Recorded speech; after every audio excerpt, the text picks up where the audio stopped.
Shalom, మీకు ఉదయకాల శుభములు. అనుదిన వాక్య ధ్యానం డైలీ బ్రెత్కు మీకు స్వాగతం. Praise the Lord. ఈ దినము కొరకు సిద్ధపరచబడిన దేవుని వాక్యము రాజులు 2వ గ్రంథము 4వ అధ్యాయము 9వ వచనం. ఆమె తన పెనిమిటిని చూచి, మన యొద్దకు వచ్చుచూ పోవుచున్నవాడు భక్తిగల దైవజనుడని నేనెరుగుదును. ప్రభునందు ప్రియులారా, ముందుగా మీకు హృదయపూర్వక వందనములు తెలియజేస్తూ ఉన్నాను. ఇక్కడ ఒక సహోదరి, ఆమె పేరు లిఖించబడలేదు, కానీ ఆమె మాట్లాడిన మాటలు చాలా శ్రేష్టమైనవి. ఒక రోజున ప్రవక్త అయినటువంటి ఎలీషా షూనేము పట్టణము గుండా వెళ్తూ ఉన్నప్పుడు ఆ స్త్రీ ఆయన్ను తన ఇంటికి ఆహ్వానించింది. తన భర్తతోనూ తనతోనూ కలిసి భోజనం చేయమని కోరుకుంది.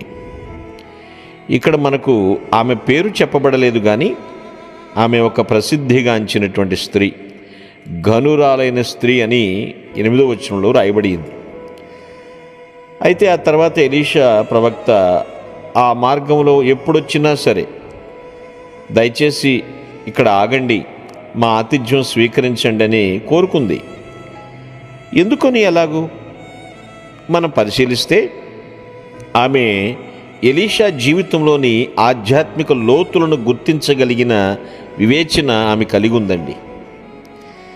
అతని గురించి గొప్ప వ్యక్తి అని ఇక్కడ చెప్పబడలేదు, లేదా ఎలీషా చాలా విజయవంతమైన వ్యక్తి లేదా చాలా తెలివైన వ్యక్తి అని చెప్పలేదు, కానీ అతనిలోని భక్తిని గుర్తించి పరిశుద్ధమైన వ్యక్తి అని చెప్తున్నారు.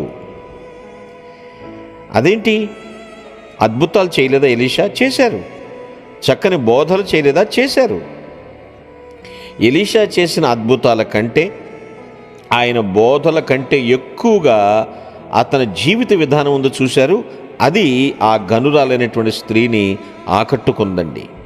అందుకే అతని గురించి ఆమె తన భర్తకు చెప్పింది. తన భక్తితోనూ ఆధ్యాత్మికతతోనూ ప్రజలను ఆకట్టుకోవటానికి ప్రయత్నించకుండా, ఒక పరిశుద్ధమైనటువంటి వ్యక్తిగా, అనగా స్వచ్ఛమైనటువంటి వాడిగా, యథార్థత గలవానిగా, తనలో ఉన్న ప్రభువుని చూడాలని ఇతరులు కోరుకుంటున్నట్లుగా ఆయన జీవించాడు. కొంతమంది భక్తితో మెప్పిస్తారు, ఆత్మీయతో ఎంతగానో జీవిస్తారు,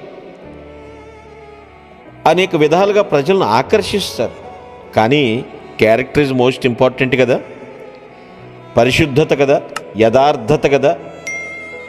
అదే కదా అన్యులు మనలోని ప్రభుని చూసేది. అలాగని ఎలీషా పోనీ సన్యాసి జీవితం గడిపాడంటే లేదండి, సన్యాసి జీవితం గడపలేదు, కానీ అతడు ఎక్కడికి వెళ్ళినా ప్రజలకు పరిచర్య చేశాడు. అతని పరిశుద్ధ నడక అంతరాయం లేకుండా సాగిందండి, ఆటంకాలు లేదు. అతని పరిచర్య ఏదో ఇప్పుడు టైం ఫ్రీగా ఉంది కాబట్టి ఇప్పుడు చేద్దామని, లేకపోతే నాకు చాలా ఇష్టంగా ఉందని ఇష్టమైనప్పుడు చేయటం కాదు, నిరంతరము పరిచర్య చేశాడండి. ఉదాహరణకు యేసు ప్రభువారిని మనం చూస్తే, ఆయన ఈ లోకంలో నివసించినప్పుడు ప్రజలు నివసిస్తున్నటువంటి ఆ గ్రామాల గుండా నడిచి వెళ్ళేవాడు. అలా వెళ్ళినప్పుడే కదా ఒక రోజున గుడ్డి భిక్షగాడు రోడ్డు పక్కన కూర్చున్నప్పుడు రోడ్డు మీద ప్రజలందరూ కోలాహలంగా ఉండటం గమనించి, ఏం జరుగుతుంది, ఏంటి హడావిడేంటి, ఈ ఉత్సాహానికి కారణం ఏంటని అడుగుతాడు. అప్పుడు చెప్తారు, యేసయ్య ఆ మార్గంలో వెళ్తున్నాడు అని చెప్తారు వాళ్ళు. ఇక్కడ మనం పరిశీలిస్తే మన జీవితాల్లో యేసయ్య నేటికి వస్తూనే ఉన్నాడు. అవును, మనం వెళ్తున్నప్పుడు మన గురించి ప్రజలు ఏమంటున్నారు? మన చుట్టుపక్కల వారు మనలో యేసుక్రీస్తుని చూస్తున్నారా? చూడగలగాలి. మన ప్రవర్తనలోను మన సంభాషణల్లోనూ దేవుని ఉనికి ప్రతిబింబించాలి. సువార్త ప్రకటించడం అనేది అనేక విధాలుగా జరుగుతుందండి. ఇక్కడైతే ఎలీషా ప్రవక్త తనలోని పరిశుద్ధత ద్వారా సువార్త ప్రకటించడం మనం చూడగలుగుతున్నాం. దేవుని పిల్లలమైన మనం మన జీవన విధానం ద్వారా, అనగా మన లైఫ్ స్టైల్ ద్వారా సువార్తను ప్రకటించాలి.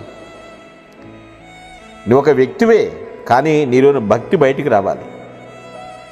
నీలోని ప్రభువును చూడగలగాలి.